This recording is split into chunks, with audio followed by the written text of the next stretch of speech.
Hello, bachcho. Let's see the question. The question says that a guardian with six wards wishes every one of them to study either law or medicine or engineering.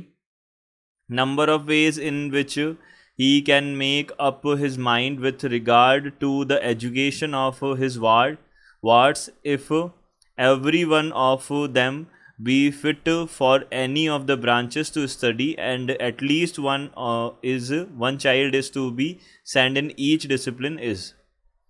तो देखिए यहाँ से हमारे पास क्या है, 6 हमारे पास में child's हैं, 6 वार्ड्स हैं जो क्या हो रहे हैं, लॉ मेडिसिन और इंजीनियरिंग में एडमिशन लेने का सोच रहे हैं.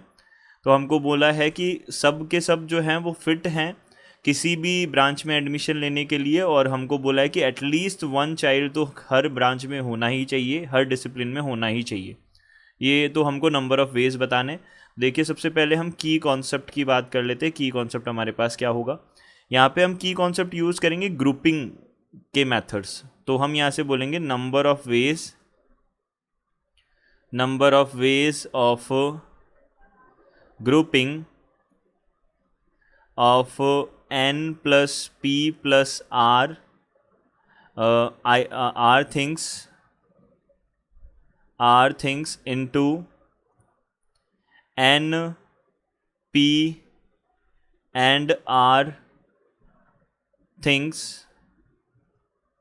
अब यानी कि हम बोल सकते हैं यहाँ पे ग्रुप्स में हमने कन्वर्ट किया, तो नंबर ऑफ वेज क्या हो जाएंगे, this will be factorial n divided by factorial, यहाँ से हो जाएगा factorial n plus p plus r, इसका factorial divided bye factorial n.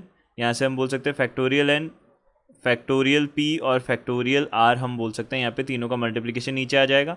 अगर हमने बोला if n is equals to p अगर हो गया सपोज, तो n is equals to p हो गया, तो यहाँ से हम बोल सकते हैं नंबर ऑफ़ वेज जो बन जाएंगे वो क्या हो जाएंगे, यानी कि हम बोल सकते हैं किसी भी दो, अगर हमारे पास कोई भी दो ग्रुप्स अगर सेम कैपेसिटी के हो गए तो यहाँ से हम बोल सकते हैं ऊपर 2n प्लस r आ जाएगा, और डिवाइडेड बाई यहाँ से फैक्टोरियल n और यहाँ से फैक्टोरियल r, और यहाँ पे फैक्टोरियल 2 एक्स्ट्रा आ जाता है, ये हम यहाँ पे बोल सकते हैं.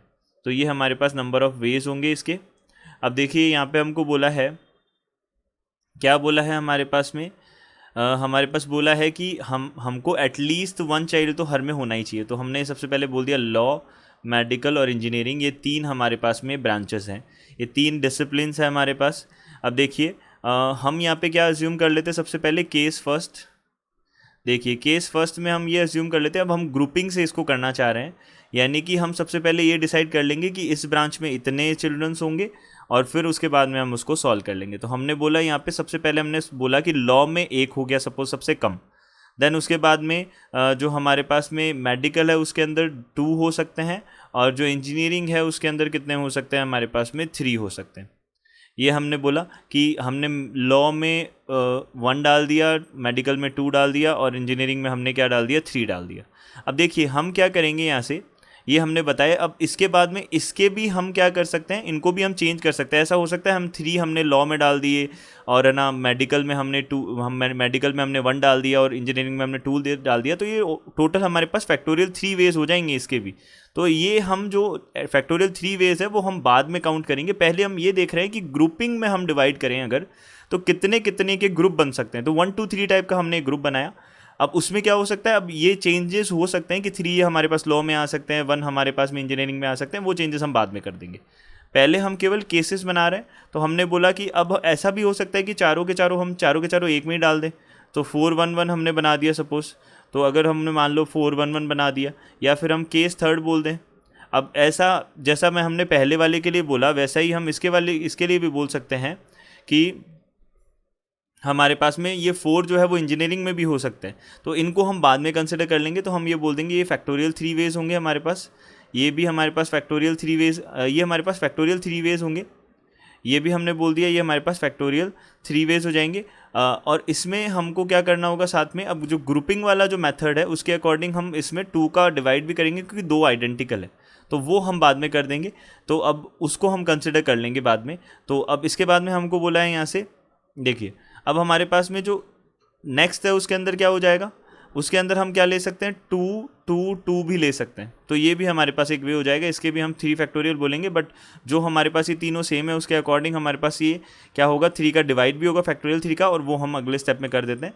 तो देखिए यहाँ पे टोटल नंबर ऑफ वेज जो बनेंगे, टोटल नंबर ऑफ वेज ये हमारे पास क्या हो जाएंगे, देखिए 6 फैक्टोरियल ग्रुपिंग की, ग्रुपिंग के अकॉर्डिंग यहाँ पे 1 फैक्टोरियल 2 फैक्टोरियल और 3 फैक्टोरियल आ गया। अब देखिए यहाँ पे हमने इन ग्रुप्स का अब अरेंजमेंट कर सकते हैं, तो 3 फैक्टोरियल हमने और लगा दिया यहाँ पे मल्टीप्लिकेशन में। अब देखिए 6 फैक्टोरियल, अब यहाँ से 4 फैक्टोरियल और 1 फैक्टोरियल, और यहाँ से कितना हो जाएगा 1 फैक्टोरियल। 2 आइडेंटिकल है तो हमने 2 फैक्टोरियल किया, और फिर 3 फैक्टोरियल से हम उनको अरेंज कर सकते हैं। तो ये जो 2 फैक्टोरियल आया है, ये दोनों ग्रुप्स सेम हमारे पास में कैपेसिटी क्या है इसलिए आ गया, तो ये हमारे पास में क्या हो जाएगा, इसका रीज़न हो जाएगा। And then after 6 factorial divided by यहाँ से 2 फैक्टोरियल 2 फैक्टोरियल 2 फैक्टोरियल और 3 फैक्टोरियल का हमने डिवाइड किया, और यहाँ से 3 फैक्टोरियल वे से हम उनको अरेंज भी कर सकते हैं। तो ये हमारे पास में क्या आ जाएंगे, वेज आ जाएंगे। तो हमने यहाँ से बोला दिस विल बी, यहाँ पे हमारे पास टोटली कितना आ जाएगा, इनको सॉल्व किया तो हमारे पास 360, इस फर्स्ट का 360 बनेगा। देखिए 3 फैक्टोरियल से 3 फैक्टोरियल कैंसिल आउट हो जाएगा यहाँ से, और यहाँ से हमने क्या किया, अब इस 360 अब यहाँ पे 90 आ जाएगा और यहाँ पे 90 आ जाएगा। इन दोनों को हमने सॉल्व किया तो हमारे पास कितना आ जाएगा, 540 आ जाएगा। तो ये हमारे पास आंसर होगा। तो हम बोल सकते हैं डी ऑप्शन हमारा क्या होगा, करेक्ट ऑप्शन होगा।